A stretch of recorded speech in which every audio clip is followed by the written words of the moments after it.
abeka na mom krofo yi omu dua brofo na omu tisi krum se omu create atmosphere bi a enye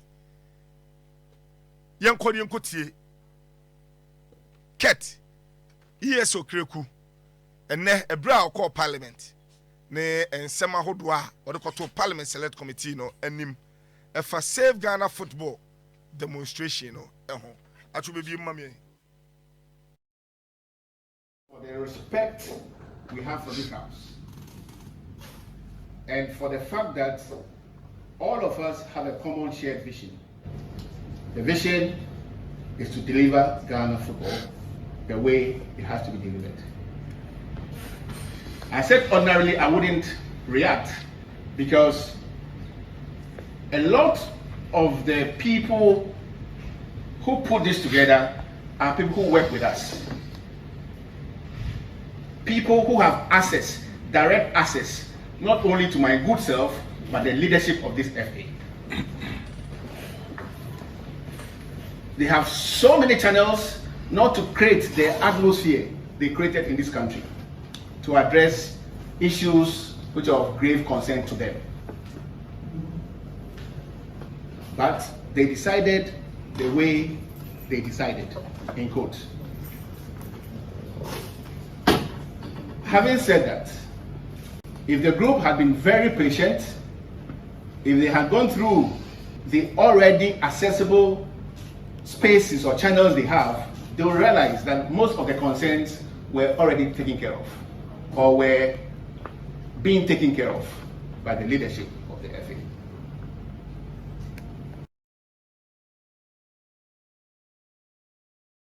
So odi eno na eno achiri eno side to just say ope adwuma bi wo Ghana ha transparency ya adwuma e Ghana Football Association oso mu bibi omu ye bia mu da ho kroje transparent adwuma no omo ye ni nyina ne se ono oba ye mfie num no watwa na mfie num no auditors ka futumi suma auditors say enkofo ka na sikadie enkofo mu nko audit o mo mbekọ na one city kura mfa obi ansase FIFA timi tubofo ba no ma be audit o mo mbeba na one person akro bi anyi mfa ntonsuo nti o madwuma mo ye de mu da ho kan enti ya no ono nte ne o ma biase mo mi ticket.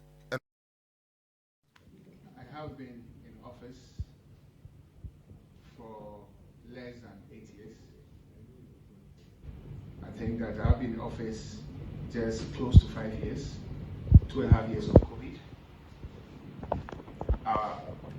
Our books are public. Our books are public. Been audited by CAF 5 years continuous. Been audited by FIFA 5 years continuous. Our auditors are under and under, Bicatelli under and under. We are the most transparent sporting entity you can think about in Ghana. We've worked closely with the Ministry of Youth and Sports on all fronts as far as national team engagements are concerned. Thank you. And also, yamfa we in chat 17 doson na odi to say aban in back kapre kura on fama Ghana Football Association omo de omo ya na say dia Black Stars national team e kwa akobobo no ma found ne say aban pay yi sika e de ama GFA ni de one cedi graphics on buy no aban ne fa bi nto omo futu eno so yenti eno na fe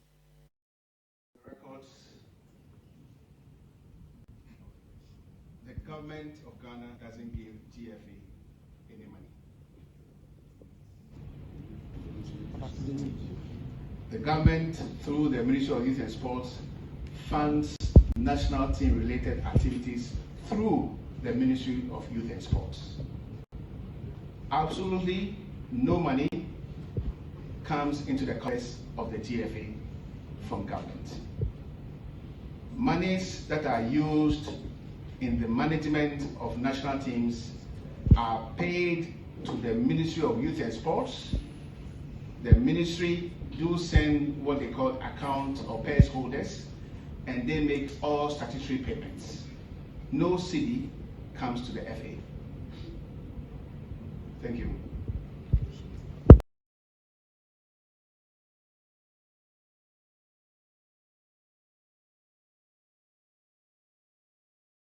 What we are the beer quanda household bebo. If you say Black Stars, no, mom ya dear nebo, claim de la creme and ebo. Tis a way idea dear, but name of so when ya dear, you local base player and tells you do Kushimo. No mobile, or mamma local base players chance. Even World Cup, Chromo corner local base players account. Nancy a qua funny or more comedy bikoi, and also Yentino. I do not think that as an FA we have a policy against local inclusion of players into any of our national teams, including the Black Stars. Our head coach is not anti-local players playing into or playing for the Black Stars. What is true is that the Black Stars belongs to the creme de la. It belongs to the best available players in the world. So wherever our coach will find the most suitable player, we need to allow and to assist the coach to bring the player. Our Premier League has just started. We are in week 4. The coach has already been to certain venues, looking at talents and players who have the right levels of quality to represent our country. Indeed, at the last AFCON in Ivory Coast, there were players from our local league in the Black Stars. So it is not a statement of fact. At the World Cup in Qatar, there were players from our local league in the Black Stars.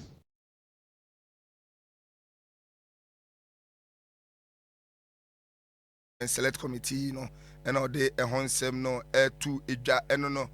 Okaya de betu just say, Ninsem bi okaya say, my coaching kwa and selected players, Sasam no Listowel mo na Jane no si bone. Ghana for and Jane no si bone. Na nyesa contest no na no person kasa asem no. And also ayensem ene odi etu dwa no. Yenche we be sima be num we dey 5 minutes. I'm sure some free list to a mensa a ho. Yes, and Oko a Yehonomuno. Typical of him, arrogant leader. Oh, I will say, or tone it down because maybe our politicians are. You be here, say, on Mede, on Bema, ye football, Apeja Kong. Arrogant leader, Wakatana baby, Otin baby, oh, yes, man, money arrogant. Sekofi. If you don't accept your flaws, now could some of the things can and Tron could try or could try. I like the cruiser someone $100,000. And my market chance on for percentage being the Emra.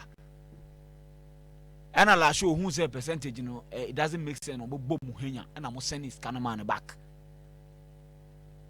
A year could you Canada agent the 100,000, Mr. Seconds, every tennis canon. Or say in your way, it is not true so much. Will be $100,000. And no cancer. Yes. Oh, and I've been no one for who tip number. Maybe a tapes in the doors and maybe I mean, so moon to me at the end year. Mammy too. What does it? So Randy, I almost represented in your school for now. Almost your man, the other man, every president not your ultimate responsibility. I feel so on control budget. It is a personal on no coin. I do coin is a Okobo number 5.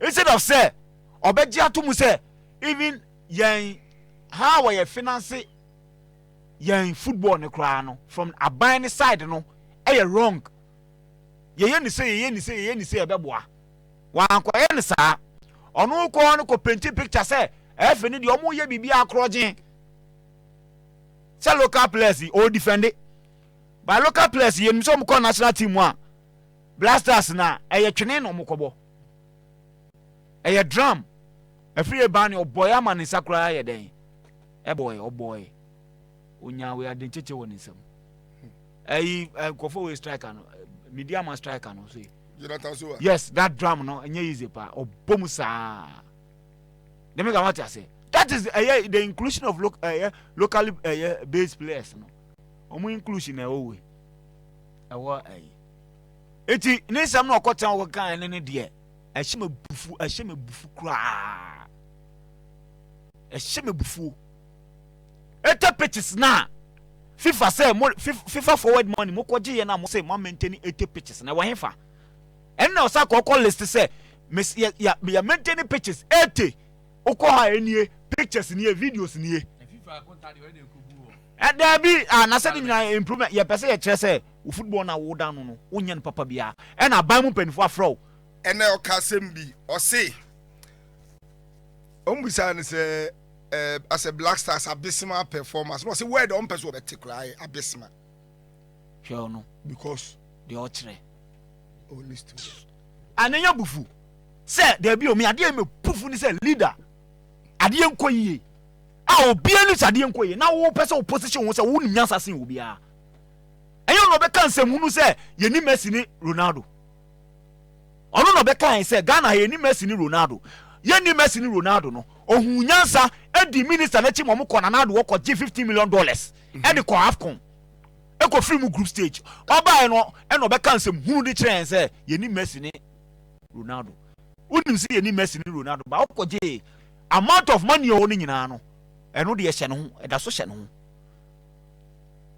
what the dishonesty yo leaders omo Ghana ha say omo de ne say omo no they will go and speak anyhow because they know say at the end of the day in some okoka intro kotwa ni nyina no he will not be held accountable that dream no it will not believe say bibia you okay na demonstrators no e wo avenues na they should have waited omunya patient kakra bia ko mehu say whatever they are saying you know omo ye ho adwuma na 2 years earlier and I say a year earlier na wakwa ba be cancel hunu e de a kire say uni Messi ni Ronaldo the following year and I was say team no say de call ye and am ko free mu group stage eti dia na o ya o say ono be so o kire say ono nim nyansa sen demonstrators na say demonstrators na create a create environment ono de blasters ne call AFCON no ko free mu group stage no Mozambique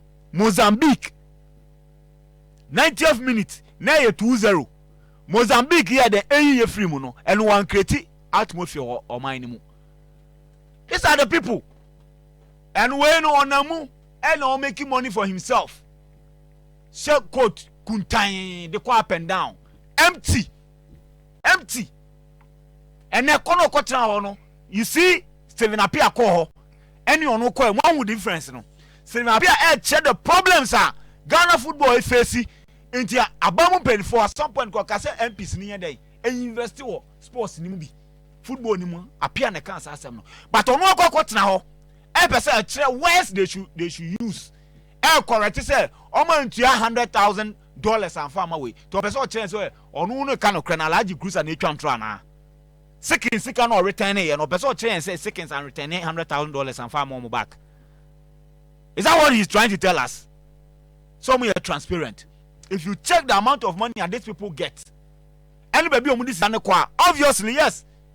Auditors ba on ba check because at the end of the day, mobile create expenditure there at their bar. I have said nya say na me bet more expenditure. Almost $60,000 the year, 60,000 Ghana cedis the year. Staff refreshment. Birthday. That's refreshment there. And so staff birthday. And you become one opa kono financial statement. kona koyi enyama items aban afa no almost ade abehiem items amefa sa aban eye den ebo ka fa blasters ho no anka se wo se blasters dey aban na finance omo bibia esi den ma omo ho issues be hye wo financial statement mu omo di shem and association omo ba de auditors ne ba compliance officers ne ba they will not go to Ministry of Youth and Sports and konko bisa omo bia omo de omo believe say sika ye de amamu no ade amode aye ne ye ba be den ye ba be check ebi omo nim say pitches a wogan ase na ya ban na eye den eye maintain but no omo de show say ama ye 80 pitches 80 okache so mo ye 80 pitches so mo tubo ya kache check to fix on fa list na have to know on fa mai obe list ba ku mienu mi no on fa de aka ne mai o the propaganda ene eruli football ene football ni gua na egu. Look at our Premier League, how abysmal our Premier League is. Look at our Premier League. So try on no Ghana Premier League or rest in the TV tatan so yes na danfo TV station and woman go ahead say on Premier League matches nonsense. Ibrekum you see omo page no na danfo TV be na danfo ne papa TV station na omo twa matches no Globe yes omo na danfo no and watch so nkonko twa nti unim say no omo bo den omo bo Super League and omo start say omo man den omo na case me twa na omo so twa bi ese papa na danfo no and ode yen football no ode yen namfosam. Look at the coverage omo dey man wakwa tena honom ebe say o chia say everything is all right. Wakwa tells everything is all right. It's a trophy for Otia Kenten. Everybody, even referees. They are telling the politicians say our game no needs somebody to save it. But evidently, no person chess on Nyasa will be our Ghana has say. Some we are transparent. On the question of person or chess BBI. BBI. Yeah, who say Yaman or no believe say BBI. Appear quay or Cochred. Otia Kenten quay on so that idea ya ebema football na ada any ada. No on Okobo defense. A person or chess on and no BBI koye. Masa anda wono bibia ko nachi. I'm telling you bibia ko nachi Okraku. You are a failure. What failure? Esther say on the time. I was so be at home mame because na me bu fupa. Ade me pufu o me wiase mu kra ne say e ko down now person o kire say guy you okay. Ade hye makoma no. Say ade fidu. Ade tina palwe o man bisa $2 million na. Empty for the buy. I don't know why no anybody want to ask him. I know say then. Benji bla. Ona call parliament. Esther. Me say we dey kobo one we chiro na Benji. Sa ayupi sa adewe. E wo say mu mi ndi echire pa. Benji una meba we dey come to ye kakra. Ona call parliament o. Omubusa say MTN $2 million out the ma Black Stars no.